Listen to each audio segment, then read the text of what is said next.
we will run the query in code, but then we added another step where we are validating the results of these queries because they have their own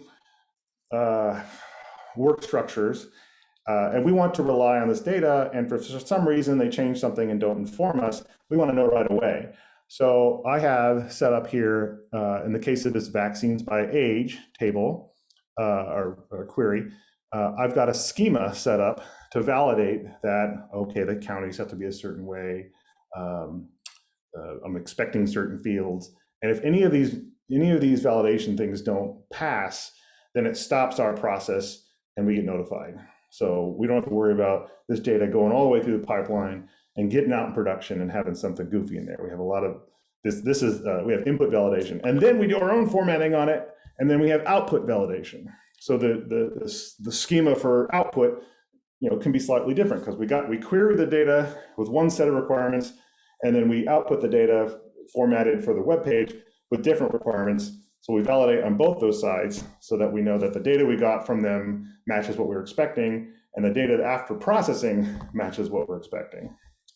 So it's kind of like we're doing, if this is an oil pipeline, it's like we're expecting the crude to be a certain way, but then when we turn it into gasoline or whatever, it's got to be, we have certain standards for that. So we have validation on the input and the output. That's fantastic for debugging, because when something changes, you could tell if error was in your processing code or if it was the underlying table structure or something. Yeah. I have a sample of that. Let's see. There's a site called JSON-schema-validator.net. I believe it's a Newtonsoft product, but basically this has been a great tool for working with these validators. So in this case, this is what I'm expecting from the SQL query. So this is what a sample input JSON would be. So I'm expecting 4 columns and they have to match a certain way. And then I have my schema over here. So in this case, no errors were found. I have a good data sample and the schema says it's okay. But if I change something like I'm expecting the date to be in a certain pattern, so I put some garbage in there, and then I'll say, uh-oh, found an error.